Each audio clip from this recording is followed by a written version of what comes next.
सोचने से कहाँ मिलते हैं तमन्नाओं के शहर, चलना भी ज़रूरी है मंजिल को पाने के लिए। Welcome to NCERT Way UPSC. In this video we are going to look RBSC class 10th chapter number 2 important questions. RBSC class 10th के चैप्टर नंबर 2 के इंपॉर्टेंट क्वेश्चंस हम देखेंगे इस वीडियो के अंदर। बहुत इंपॉर्टेंट क्वेश्चन है। टॉप 3 क्वेश्चंस भी हम देखेंगे और इनमें से आपको शॉर्ट आपके फाइनल के एग्जाम में आपको क्वेश्चन मिलेंगे। ये जो चैप्टर है ये है struggle of period 1206 to 1757 AD। ठीक है, ये क्लास 10th RBSC का चैप्टर नंबर 2। इसका फर्स्ट नंबर जो इंपॉर्टेंट क्वेश्चन है वो ये है, write the main functions of Balban and his states rule principle. देखिए 1206 से लेकर 1757 के ड्यूरेशन में जितने भी, चाहे वो स्लेव डायनेस्टी हो, खिलजी डायनेस्टी हो, तुगलक डायनेस्टी हो, सैयद डायनेस्टी हो, मुगल डायनेस्टी हो, वो इस पूरे चैप्टर में आपको दिया गया चैप्टर नंबर 2 में। तो इसका जो पहला इंपॉर्टेंट क्वेश्चन है वो ये है बलबन को लेके जो क्वेश्चन है वो आप बिल्कुल शॉर्ट समझ लीजिए इसको। ये आने वाला है आपके एग्जाम में, फाइनल के एग्जाम में जो आपका होने वाला है बोर्ड एग्जाम 2020 का। देखिए पहला जो क्वेश्चन है बलबन से रिलेटेड, इसके प्रिंसिपल के बारे में पूछा है, स्टेट्स रूल प्रिंसिपल, इसके फंक्शंस को डिस्क्राइब कीजिए। तो आप कैसे डिस्क्राइब करोगे? Let us answer this. Balban state rule और principle, according to him king is the representative of God on the earth. Balban सबसे पहले ये कहता था कि किंग जो है, राजा जो है, वो रिप्रेजेंटेटिव है गॉड का, ईश्वर का, अल्लाह का, भगवान का, जिसको भी आप समझते हो। तो वो रिप्रेजेंटेटिव है, इसलिए उसके खिलाफ कोई विद्रोह नहीं होना चाहिए। It was the main philosophy of Balban. He had a separate personality than common people. He is vested with qualities gifted by God. ये कौन कह रहा है? बलबन कह रहा है। तो देखिए अगर ये क्वेश्चन आता है तो आपको इस तरीके से डिस्क्राइब करना है कि बलबन की मेन कंसेप्ट क्या था, उसका मेन फिलोसॉफी कैसी थी। तो बलबन क्या मानता था? राजा को रिप्रेजेंटेटिव मानता था गॉड का, और वो मानता था कि जो राजा है वो अलग है सामान्य लोगों से, एंड उसके पास कुछ क्वालिटीज हैं जो गिफ्टेड हैं उस गॉड के द्वारा, which gives him power to rule, जिसके कारण वो रूल करता है। He was well equipped with the revolt of Turkish amirs, hence he had a strict discipline in the court. ठीक है, और जो टर्किश अमीर्स थे, क्योंकि ये टर्क्स थे, और टर्क्स जो थे और कई सारे अमीर्स जो मेन उस ड्यूरेशन में अपनी पावर रखते थे, इंपॉर्टेंस थी उनकी अमीर्स की, तो वो इंटरफेयर करते थे किंग्स के एडमिनिस्ट्रेशन में। तो इसको बलबन को इसने क्या बना दिया था? अपना पूरा एक well defined discipline structure court के अंदर, जिसमें चाहे वो अमीर, पावरफुल अमीर क्यों ना हो, वो इंटरफेयर ना कर सके राजा के रूल में। तो ये सबसे ज्यादा इंपॉर्टेंस किसको देता था? किंग को देता था। तो ये बलबन का एक कंसेप्ट हम समझ गए, फिलोसॉफी हम समझ गए। अगर बलबन से रिलेटेड क्वेश्चन आता है तो आप ये लिख दोगे। सेकंड देखिए फंक्शंस क्या थे बलबन के। तो सबसे पहले देखिए maintenance of law and order. अभी हमने यहां पे देखा Turkish, hence he had a strict discipline in the court. Discipline बहुत था, उसने maintenance and law and order maintain करने के लिए बहुत वर्क किया बलबन ने, ये इसका मेन इंपॉर्टेंट फंक्शन था। Now second, curbing of dacoits and revolts against zamindars. तो इसने क्या किया? जो डेकॉइट्स थे उस ड्यूरेशन में, ऑब्वियसली डकैती, जो डकैत होते हैं बहुत बड़े पैमाने पर प्रेवलेंट था हमारे यहाँ पे, तो उसको रोकने का काम किया इसने। एंड रिवॉल्ट्स अगेंस्ट जमींदार्स, जो जमींदारी सिस्टम था उसको भी इसने क्या किया? एक तरीके से उसका एक कंसोलिडेशन करके उसमें अपने तरीके से लोगों को फिट करना स्टार्ट किया।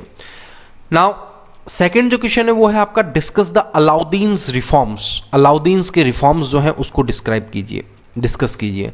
तो देखिए अलाउद्दीन के जो रिफॉर्म्स हैं वो आपको बताना है। He had many amendments in secret agency, postal systems and provincial administration. तो अलाउद्दीन खिलजी का जो किस तरीके से उसने जो है सिस्टम को रिफॉर्म किया, वो आपका क्वेश्चन पूछा जा सकता है। बलबन का भी हमने क्वेश्चन देखा, जो आएगा आप कर दोगे।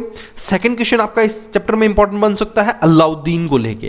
तो अलाउद्दीन में सबसे पहला उसने कई सारे अमेंडमेंट्स किए सीक्रेट एजेंसी में, मतलब उसका जो सीक्रेट सर्विस कहते हैं ना, FBI बना के रखी थी उसने अपने उस ड्यूरेशन में। ठीक है, रॉ, FBI, अब जो भी नाम लो।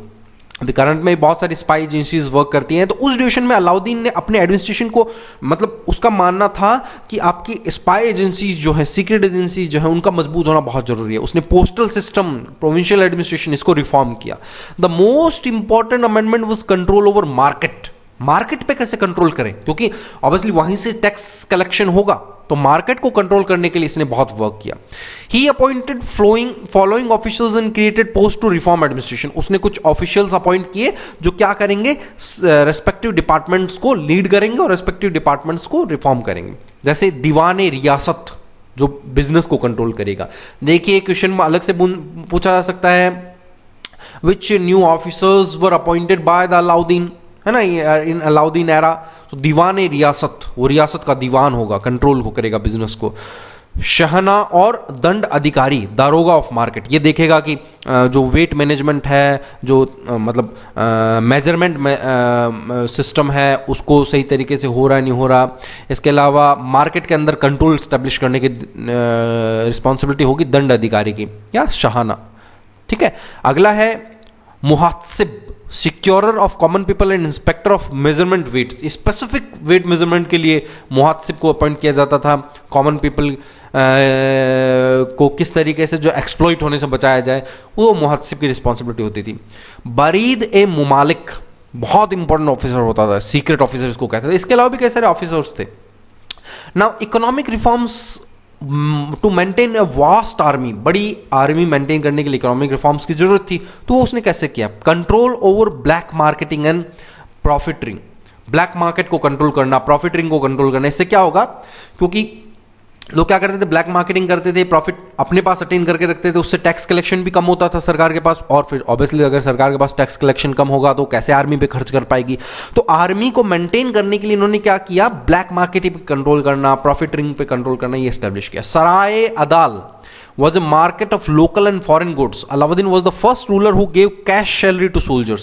बहुत इंपॉर्टेंट है ये, अलग से वेरी शॉर्ट में आपके क्वेश्चन बन सकता है। Who was the first ruler to give cash salary to soldiers? It was Alauddin Khilji. Now in 1303 he built fort of Siri. ठीक है, सीरी और अलाई फोर्ट और कोशे सीरी, ये की नाम है कुश्के सीरी, विच हैड 7 गेट्स, इसके 7 रास्ते थे, दिल्ली के अंदर स्टैब्लिश किया गया था ये। तो ये अलाउद्दीन खिलजी के कुछ रिफॉर्म्स थे। Now write about contribution of Firoz Shah Tughlaq. Tughlaq को लेके अलग से आपको क्वेश्चन पूछा जा सकता है कि फिरोज शाह तुगलक से रिलेटेड आप आंसर दीजिए, क्या कंट्रीब्यूशन था उसका। सबसे पहले तो फिरोज शाह की पर्सनल हिस्ट्री, तो he was cousin of Mohammad Tughlaq. He ascended throne in 1351 AD. ठीक है, 1351 एडी में उसने इस थ्रोन को असेंड किया। ही did military campaign twice against Haji Ilyas of Bengal but failed.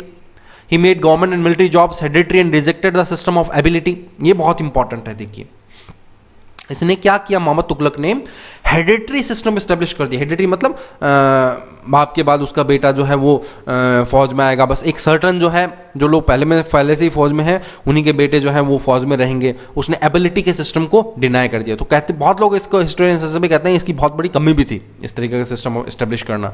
Ability को उसने रिजेक्ट करके हेरिडिटरी सिस्टम एस्टेब्लिश कर दिया।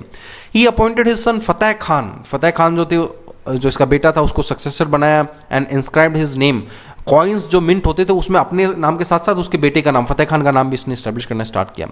ही gave importance to building architecture, वो बहुत इंपॉर्टेंस दी इसने फिरोज शाह तुगलक ने। He established cities of Hisar Firoz, है ना, हिसार फिरोज, ठीक है, हिसार फिरोजाबाद, जौनपुर, ठीक है, ये इसने सिटी एस्टैब्लिश की। हिसार जो आप जानते हो हरियाणा में है। Ashoka's pillars of Topra and Meerut were bought to Delhi but intellectuals can not read them. ठीक है, अशोका के पिलर्स जो थे टोपरा के, मेरठ के, वो यहाँ पे लाए गए दिल्ली में इसके द्वारा। His greatest achievement was digging of canals, जो उसने कैनाल नहर डिग की थी हांसी एंड सिरसा रीजन में, जो वाटर स्कैरसिटी को रिमूव करने के लिए। बहुत इंपॉर्टेंट इसके अचीवमेंट्स में से एक माना जाता है। वाटर स्कैरसिटी को रिमूव करने के लिए इसने हांसी से हिसार तक जो है कैनाल स्टैब्लिश की थी, नहर। Canal was dug from Satluj river to Depalpur and from Yamuna to Sirmaur. He adopted a concrete policy to face famine and to increase agricultural production. बहुत इंपॉर्टेंट इसकी जो है अचीवमेंट्स थी। फैमिन से लड़ने के लिए एग्रीकल्चर प्रोडक्शन कैसे बढ़ाया जाए। He was also in control of rigid Islamic amirs. ठीक है, he not only impose rigid जजिया टैक्स। ठीक है, तो ये कहा जाता है कि इस्लामिक जो एक कैलिफेट सिस्टम है वो इसने दोबारा एस्टेब्लिश करने की कोशिश की। जजिया टैक्स जो अकबर के द्वारा हटा दिया गया था, बाद में जो हमने आप जानते हो जब मुगल्स आए थे, अकबर ने हटाया था जजिया टैक्स, वो इस ड्यूरेशन में अलाउद्दीन खिलजी ने स्टेब्लिश किया था एक्चुअली पहले। तो जजिया टैक्स जो है इसने दोबारा इम्पोज कर दिया on Hindu, but gave sentence to death to Shia supporters Muslim. Non Islamic punishment were ended, non Islamic punishment end कर दी गई। इस्लामिक पनिशमेंट जो शरीयत जो इस्टेब्लिश लॉ है वो दोबारा इस्टेब्लिश करने की इसने, उसके कई सारे प्रोविजन इस्टेब्लिश करने की इसने भरपूर कोशिश की। नॉन शरीयत टैक्सेस वो रिमूव कर दिए गए। 4 प्रकार के टैक्स जो हैं वो रखे गए। कौन कौन से? जो शरिया के अंदर दिए गए हैं, खराज, जक़ात, खुम्स, जजिया। देखिए ये अलग से आपका वेरी शॉर्ट में क्वेश्चन बन सकता है, name important taxes written in शरीयत। खराज, जक़ात, खुम्स, जजिया, ये कुछ इंपॉर्टेंट टैक्सेस थे। ये देखिए जो अभी हमने 3 ही क्वेश्चन देखे हैं इस वीडियो के अंदर। आगे आने वाले दिनों में यहाँ पे आप बहुत इंपॉर्टेंट क्वेश्चंस देखने वाले हो जो हम अलग अलग वीडियोस में देखेंगे चैप्टर वाइज। अपने फ्रेंड्स के साथ में इस वीडियो को शेयर जरूर कीजिएगा। चैनल को सब्सक्राइब कीजिए, अपने फ्रेंड को भी बोलिए चैनल को सब्सक्राइब करने को। देखिए ये इंपॉर्टेंट क्वेश्चंस हैं जो हम देख रहे हैं। All the best all of you, thank you very much.